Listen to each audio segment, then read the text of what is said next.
Hello viewers, কেমন আছে সবাই? আশা করি সকলে ভালো আছো। একাদশ শ্রেণীর ভর্তির আবেদন আগামী ২৬ মে থেকে শুরু হবে। আজকের এই ভিডিওতে আবেদন করার পুরো প্রসেসটি তোমাদেরকে দেখিয়ে দিব। সো সম্পূর্ণ ভিডিওটি দেখবে আর একাদশ ভর্তি নিয়ে সকল আপডেটগুলো পেতে এই চ্যানেলটিকেও সাবস্ক্রাইব করবে। চলো শুরু করা যাক। শুরুতে একটা বিষয় না বললেই নয়, এখনও পর্যন্ত একাদশ শ্রেণীতে ভর্তির আবেদন শুরু হয়নি, কারণ আগামী ২৬ মে থেকে শুরু হবে, তোমরা জানো। তো আমি গত বছরের আবেদনটি দেখাবো যাতে তোমার বুঝতে সুবিধা হয় যে আবেদন করার জন্য তোমার কি কি প্রয়োজন হবে আর কিভাবে এই আবেদন করতে হবে। তো চলো আবেদন প্রক্রিয়াটি দেখে নেওয়া যাক। আবেদন করতে হলে তোমাকে এক্সআই ক্লাস অ্যাডমিশন রিলেটেড এই ওয়েবসাইটটিতে আসতে হবে। ওয়েবসাইটে এসে আবেদন ফি প্রথমে দিতে হবে। আবেদন ফি ১৫০ টাকা। কিভাবে দিতে হবে এইটা নিয়ে আমি আলাদা করে একটা ভিডিও দিব। সঠিক নিয়মে আবেদন ফি দেওয়ার পরে আবার ফিরে আসতে হবে সেই আবেদন করার ওয়েবসাইটে, অর্থাৎ এই ওয়েবসাইটে আসার পর অনলাইন আবেদন এই অপশন দেখতে পাচ্ছ, এখানে ক্লিক করতে হবে। তো মোবাইল দিয়েও কিন্তু সেম একই পদ্ধতিতে আবেদন করতে হবে। আমি কম্পিউটার দিয়ে দেখাচ্ছি কারণ কম্পিউটারের অপশনগুলো বড় করে আসবে এবং তোমার বুঝতে সুবিধা হবে। ওকে, তো মোবাইল দিয়েও সেম একই পদ্ধতি। তো যাই হোক, আমি অনলাইন আবেদন এখানে ক্লিক করে দিচ্ছি। এরপরে তোমার সামনে এরকম একটি উইন্ডো ওপেন হবে। এখানে তোমার প্রথমেই দিতে হবে এসএসসির রোল নাম্বার, অর্থাৎ তোমার অ্যাডমিট কার্ডে যে রোল নাম্বার রয়েছে ওই রোল নম্বর সঠিকভাবে এখানে দিয়ে দিবে। রোল নাম্বার দেওয়ার পরে এইখান থেকে তোমার বোর্ড সিলেক্ট করতে হবে। তুমি যে বোর্ড থেকে এসএসসি পরীক্ষায় উত্তীর্ণ হয়েছো সেই বোর্ড এখান থেকে সিলেক্ট করবে। এরপর পাসিং ইয়ার এখান থেকে ২০২৩ দিবে। এরপর রেজিস্ট্রেশন নাম্বার এখানে দিয়ে দিতে হবে।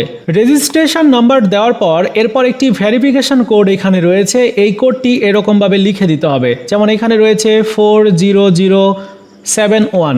তোমার ক্ষেত্রে ভিন্ন কোড আসতে পারে, যে কোডই আসুক না কেন এখানে হুবহু সেরকমভাবে লিখে দিবে। এরপর নেক্সট বাটনে ক্লিক করবে। এরপরে তোমার পার্সোনাল ইনফরমেশান দেখানো হবে এবং তোমার মেরিট পজিশনও দেখানো হবে। তো এখানে কি করতে হবে, মোবাইল নম্বর দিতে হবে। এরপরে সেম একই মোবাইল নম্বর এখানেও টাইপ করতে হবে। সঠিক মোবাইল নম্বর দেওয়ার পরে এরপর তোমার এনআইডি নম্বর দিতে হবে তোমার গার্ডিয়ানসের, যদিও এটা অপশনাল, অর্থাৎ তোমার দিলেও চলবে, না দিলেও কোনো অসুবিধা হবে না। এরপর তোমার রিলেশনশিপ উইথ ইয়োর গার্ডিয়ানস, তোমার গার্ডিয়ানসের সাথে তোমার কি রিলেশন রয়েছে, ফাদার নাকি মাদার, যেটাই হোক না কেন তুমি এখানে দিয়ে দিবে। এরপর যদি তোমার কোটা থেকে থাকে তাহলে এখানে কোটা নির্বাচন অপশন তুমি দেখতে পাচ্ছ। মুক্তিযোদ্ধা কোটা শুধুমাত্র রয়েছে, যদি থাকে তাহলে এই মুক্তিযোদ্ধা কোটার উপরে এরকমভাবে ক্লিক করবে। ওকে, তো এই শিক্ষার্থীর যেহেতু নেই এই কারণে আমি এইখান থেকে টিক মার্কটা উঠিয়ে দিচ্ছি। এরপর নেক্সট অপশন দেখতে পাচ্ছ, এই নেক্সট অপশনে ক্লিক করতে হবে। নেক্সট অপশনে ক্লিক করলে এইবার তোমার কলেজ সিলেকশন অপশন চলে এসেছে। কলেজ সিলেকশন অপশনে আসার পর এই বাম সাইডে দেখতে পাচ্ছ বোর্ড রয়েছে। তো এই বোর্ডের উপরে যদি ক্লিক করো তাহলে দেখতে পারবে জেনারেল বোর্ড রয়েছে, মাদ্রাসা বোর্ড রয়েছে। যদি তুমি মাদ্রাসা বোর্ডের থেকে পাশ করে থাকো তাহলে মাদ্রাসা বোর্ড দিবে, আর জেনারেল বোর্ড থেকে পাশ করলে জেনারেল বোর্ড দিবে। তো এই শিক্ষার্থী জেনারেল বোর্ড থেকে পাশ করেছে। এরপর তোমার ডিস্ট্রিক্ট দিতে হবে, অর্থাৎ তুমি যে কলেজে আবেদন করতে চাচ্ছ ওই কলেজের ডিস্ট্রিক্ট সিলেক্ট করতে হবে। ডিস্ট্রিক্ট সিলেক্ট করার পর এরপর থানা সিলেক্ট করতে হবে, এখান থেকে থানা সিলেক্ট করে দিবে।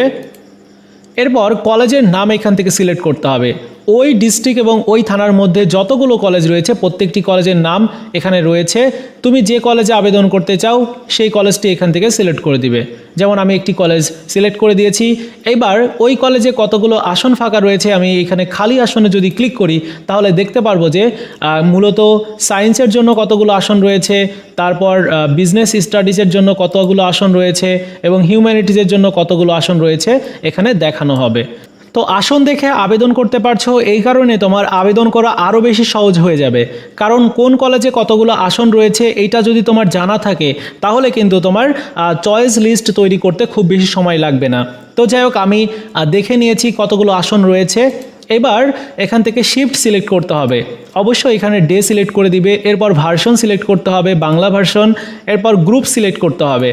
তো তুমি কোন গ্রুপে ভর্তি হতে চাচ্ছ গ্রুপ এখান থেকে সিলেক্ট করে দিবে। হিউম্যানিটিজ সিলেক্ট করছি কারণ এই শিক্ষার্থী একজন মানবিকের শিক্ষার্থী। এরপর স্পেশাল কোটা, যদি স্পেশাল কোটা থাকে ওই যে মুক্তিযোদ্ধা কোটা যদি থাকে তাহলে ওইখান থেকে টিক পার করে দিতে হবে, অন্যথায় এখানে কিন্তু নোই থাকবে। ওকে, আর এডুকেশন কোটা যদি থাকে সেই ক্ষেত্রে দিতে হবে, না থাকলে নো। ওকে, এবার অ্যাড দিস কলেজ এই অপশনে ক্লিক করতে হবে। এখানে ক্লিক করার সাথে সাথে কিন্তু কলেজটি তোমার অ্যাড হয়ে যাবে, অর্থাৎ তোমার প্রথম কলেজটি চয়েস হয়ে গেছে এবং এই কলেজটির প্রায়োরিটি হচ্ছে 1। তুমি এখানে দেখতেই পারছো।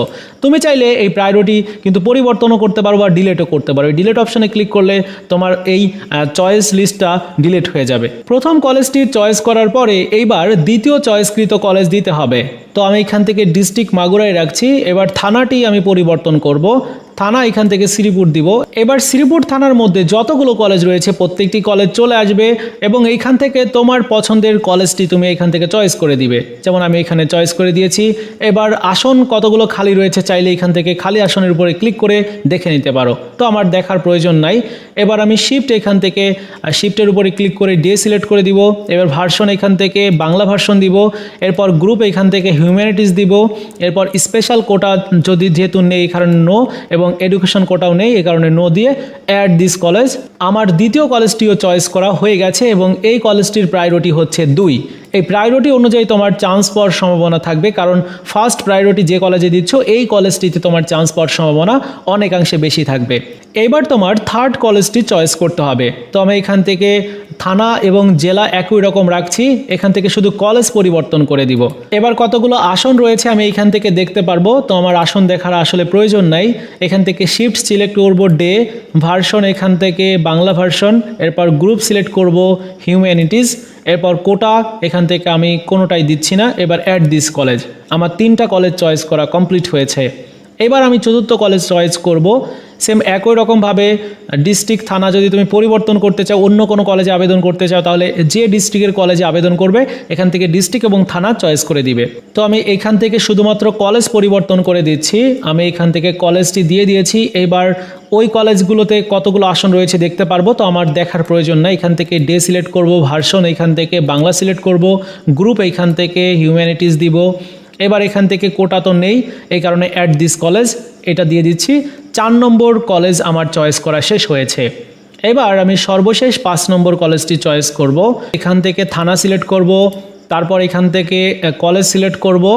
এবার এখান থেকে আমি শিফট সিলেক্ট করব ডে, ভার্সন এখান থেকে বাংলা, গ্রুপ এখান থেকে হিউম্যানিটিস, এরপর কোটা তো নেই এ কারণে অ্যাড দিস কলেজ সিলেক্ট করব। তো 5টি কলেজ চয়েস করা হয়ে গেছে। যেহেতু শর্তেই বলা হয়েছিল যে সর্বনিম্ন 5টি, সর্বোচ্চ তুমি 10টি কলেজে আবেদন করতে পারবে, এর বেশি আবেদন করতে পারবে না। তো আমি 5টি কলেজে আবেদন করেছি। এবার প্রিভিউ অ্যাপ্লিকেশন অপশনে ক্লিক করব। প্রিভিউ অ্যাপ্লিকেশনে ক্লিক করলে এবার এরকমভাবে আমার দেখানো হবে কি কোন কোন কলেজে আবেদন করেছি, ওই কলেজগুলোর EIN নাম্বার, তারপর শিফট, ভার্সন, গ্রুপ এখানে দেখানো হচ্ছে, তারপর প্রায়োরিটিগুলো দেখানো হচ্ছে। এখন যদি তুমি চাও সেক্ষেত্রে কন্টিনিউ টু এডিট এখানে ক্লিক করে তুমি চাইলে প্রায়োরিটি পরিবর্তন করতে পারো বা কলেজ পরিবর্তন করতে পারো। তো আমি যেহেতু পরিবর্তন করব না, এবার সাবমিট অ্যাপ্লিকেশন এখানে ক্লিক করে দিব। এখানে ক্লিক করে দেওয়ার পর এরপর অ্যাপ্লিকেশনটি সাবমিট হয়ে যাবে এবং এখানে দেখানো হচ্ছে we have successfully receive your online application, এবং আপনার কন্ট্যাক্ট মোবাইল নম্বরে 6 ডিজিটের একটি গোপন সিকিউরিটি কোড পাঠানো হয়েছে। ভবিষ্যতে অ্যাপ্লিকেশন পরিদর্শন, পরিবর্তন বা পরিবর্ধনের জন্য এটি অবশ্যই সংরক্ষণ করতে হবে। তো যাই হোক, আমি এখান থেকে প্রিন্ট ভার্সনে ক্লিক করে এই যে চয়েস লিস্ট রয়েছে এই চয়েস লিস্ট আমি প্রিন্ট করে নিব। এখান থেকে পিডিএফ অপশনে পিডিএফ ফাইলটি আমার সেভ করে নিব। তো তুমি এইভাবে কিন্তু পিডিএফ ফাইল আকারে সেভ করে নিতে পারো। আর এই যে অ্যাপ্লিকেশনটি তুমি করলে এই অ্যাপ্লিকেশন ফর্মটি তোমার কোনো কলেজে গিয়ে জমাও দিতে হবে না, জাস্ট শুধু ফর্মালিটিস অ্যাপ্লিকেশন করতে হবে, আর কিচ্ছু করতে হবে না।